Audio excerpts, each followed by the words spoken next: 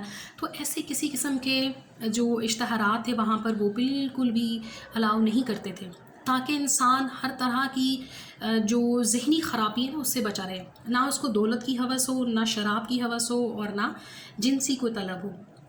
دوسرا انہوں نے اچھا کام یہ کیا کہ سیاسی طور پر کنٹرول رکھا. انہوں نے یہ نہیں کیا کہ گاؤں میں سے دھڑا دھڑ لوگ اٹھ کے شہروں کی طرف آ رہے ہیں, اور جو شہر ہیں وہ جناب بالکل کچا کچ بھر گئے ہیں اور اب ان میں جگہ نہیں ہے. ٹھیک ہے. یہ کام انہوں نے نہیں ہونے دیا. انہوں نے اس چیز کو کنٹرول کیا کہ شہر کے جو لوگ ہیں وہ شہروں میں رہ کر جو بھی کام ہے وہ کریں, اور گاؤں کے جو لوگ ہیں وہ گاؤں میں رہ کر کام کریں, تاکہ جو آبادی ہے وہ بیلنس رہے. In the year 2000, China will still be a powerfully agricultural and peasant country, for its modernization will have occurred without a flight from the fields, which is the price paid by the West. In China, too, the average size of farming concerns is growing through the West system of communes, with subdivisions into production brigades and teams, but the greater part of the peasant mass stay put and carry on their traditional intensive labor. Okay جی, کہا جاتا ہے کہ سال 2000 میں بھی China جو ہے وہ ایک بڑا پاورفل اور ایک بڑا طاقتور زرعی ملک ہوگا, اپنی تمام تر ماڈرنائزیشن کے باوجود کہ وہاں ہر طرح کی فیسلٹی ہے, ہر طرح سے وہ ماڈرن ہے, سب کچھ ہے, اور اس کے باوجود بھی وہ زرعی کنٹری رہے گی. ٹھیک ہے. کیونکہ ان کا جو ترقی کا انحصار ہے وہ اسی چیز پر ہے کہ وہ ایگریکلچر کو فوکس کر رہے ہیں, اور یہی وہ چیز ہے جو ویسٹ نے کھو دی. انہوں نے اپنے آپ کو ماڈرن کرنے کے چکروں میں ان تمام چیزوں سے وہ پیچھے چلے گئے نا. ٹھیک ہے. اور اس طرح سے وہ ان کی نسبت جو ہے وہ کم کامیاب ہوں گے یا ہیں. انہوں نے اپنے اس فوکس کیا ہے اس چیز کو, اور اپنی زراعت کو, اپنی ایگریکلچر کو ترقی دینے کے لیے انہوں نے اس فیلڈ میں کام کرنا شروع کر دیا. ٹیمز بنا دی, ڈپارٹمنٹس بنا دیے, لوگوں کو فیسیلیٹیٹ کرنا شروع کر دیا, تاکہ جو دیہی علاقے کے لوگ ہیں, دیہاتوں کے لوگ ہیں, وہ بھاگے نہ وہاں سے. ٹھیک ہے. وہ اپنا کام وہیں پر کرتے رہیں. Agriculture mechanization is being introduced with considerable caution as to avoid upsetting the balance. But the essential point of matter is the agricultural laborer, though possibly deprived of farming machinery, must not and does not want to urbanize, but is instead kept on spot and incorporated in local small industries. He does not flee to the cities because the industrial road passes through a technically oriented agriculture and decentralized industry. اب انہوں نے زرعی مشینوں کا استعمال جو ہے وہ بڑی احتیاط سے کرنا شروع کر دیا. یہ نہیں کہا بھائی دیکھیں جو مشینیں ہیں وہ انسانوں کو ہیلپ کرنے کے لیے, ایسا نہیں انہوں نے کہا کہ بھائی اب جو ہے نا ہمیں ضرورت نہیں کیونکہ مشینیں آ گئی ہیں تو 10 لوگوں کا جو کام ہے وہ ایک مشین کرتی ہے. ٹھیک ہے نا. اگر ایک شخص ایک مشین چلا رہا ہے اور 10 لوگوں کا کام کر رہا ہے تو جو باقی کے 9 لوگ ہیں وہ کیا کریں گے؟ وہ تو بھاگیں گے نا شہروں کی طرف, اور پھر کہیں گے کہ جی ٹھیک ہے ہمارے پاس تو کمانے کو نہیں ہے, ہمارے پاس کھانے کو نہیں ہے, تو ہمیں وہاں جانا چاہیے. تو یہاں پر انہوں نے بیلنس رکھا تاکہ توازن نہ بگڑے. ایسا نہ ہو کہ ساری دنیا اٹھ کے شہروں کی طرف بھاگ جائے اور جو لوگ ہیں وہ یہیں پر رہ جائیں.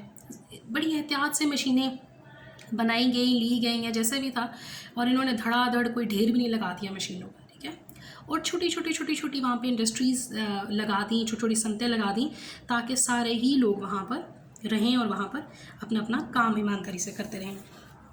Economic decentralization, which is perhaps the most important step in China's domestic policy since the great proletarian cultural revolution, has freed China from a traditionally cumbersome bureaucracy and developed local enterprise to the greatest possible degree of independence. The 26 Chinese provinces, which are as much as even 4,400 kilometers apart, could, for that matter, subsist on their own in the event of war, while anybody invading the country would be literally drowned into the sea of people. اب یہاں پر جو پیسے کی بانٹ ہے یا وسائل کی بانٹ ہے وہ ایکول ہے. ایسا نہیں ہے کہ جو لوگ امیر ہیں وہ بے پناہ امیر ہیں, جو غریب ہیں وہ اتنے غریب ہیں کہ بیچارے مانگ کے کھا رہے ہیں. ہر جو ضلع ہے یا ہر جو جگہ ہے, ہر پروونس ہے, اس کے پاس اپنے لیے اتنا ہے کہ اگر جنگ کے حالات ہوں یا حالات خراب بھی ہوں تو ہر ضلع جو ہے یا ہر پروونس جو ہے, ہر اسٹیٹ جو ہے وہ اپنے آپ کو پال سکتی ہے. اس کے علاوہ کہتا ہے کہ اگر باہر سے کوئی اٹیک کر دے کنٹری پر تو دنیا اتنی ہے کہ اٹیک کرنے والا ہی اس دنیا کے سمندر میں غرق ہو جائے گا. This brings us to the human side of this Chinese experiment in creation of a new world. It is simply a matter of providing that Thomas Hobbes was wrong when he wrote his books Leviathan, that man's condition is a condition of war with everyone against and everyone. What is taking place today is the world's most populous country, is therefore the education and re-education of man. China نے ایک نئی دنیا تخلیق کی اور ایک نئی انسانی پہلو سے جو ہے وہ معاشرے کو روشناس کروایا. کہتے ہیں کہ تھامس ہابس نے ایک کتاب لکھی جس میں اس کی فلسفی یہ تھی کہ دنیا جو ہے وہ حالت جنگ میں ہے اور ہر شخص دوسرے شخص کے خلاف جنگ کر رہا ہے, لڑائی کر رہا ہے. تو یہاں پر ایسا نہیں ہے, بلکہ چائنا نے انسان کو اکٹھا رہنا سکھایا اور سکھایا کہ کس طرح سے آپ نے ایک دوسرے کی فلاح کے لیے کام کرنا ہے تاکہ آپ کی جو سوسائٹی ہے, آپ کی جو کنٹری ہے وہ گرو کرے, وہ بڑھے, اس کو ترقی ملے اور وہ پراسپرس ہو.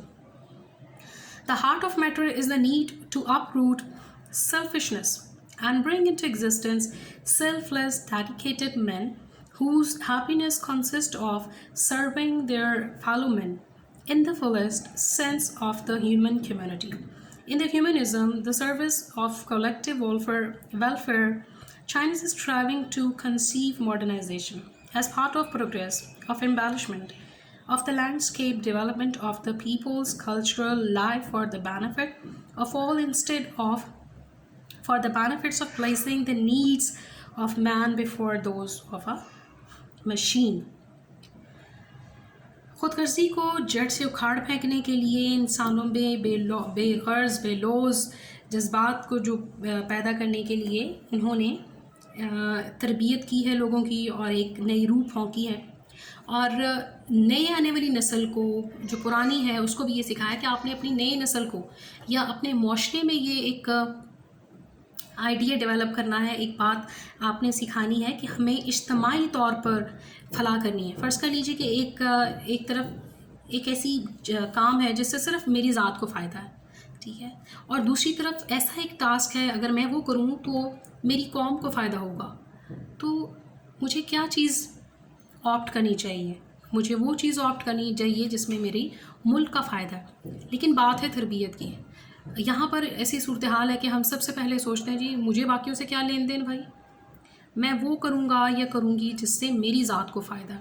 تو سب سے پہلے وہ کام کر لیا جاتا ہے, ٹھیک ہے نا.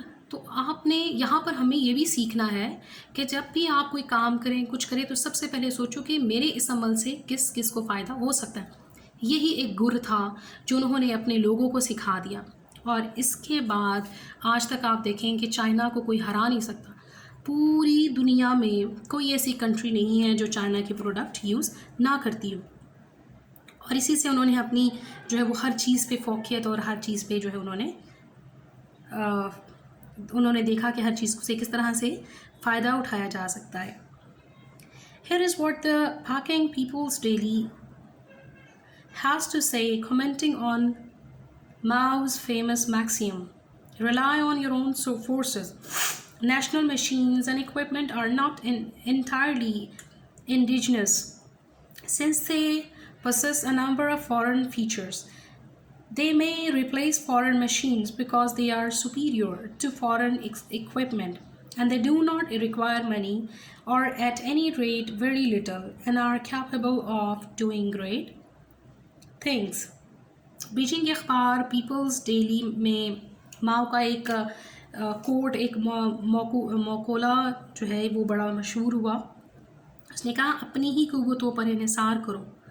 ٹھیک ہے، یعنی ایسا نہیں ہے کہ آپ ہر چیز کے لیے کہیں جی آج آپ نے کوئی بلڈنگ بنانی ہے تو چائنا سے میں یہ منگوا لوں، امریکہ سے میں یہ منگوا لوں، ٹھیک ہے جی ویتنام سے میں یہ منگوا لوں، فلاں جگہ سے یہ منگوا لوں، اس کے بغیر ہمارا کام نہیں چلتا. آپ نے جو بھی کام کرنا ہے اس کے لیے سب کچھ آپ خود کریں، اپنے گھر میں بناؤ. ٹھیک ہے نا، آپ کو لگتا ہے کہ ہمیں ایک بلڈنگ بنانی ہے، بھائی بلڈنگ بنانی ہے تو کاریگر آپ کے اپنے ہوں.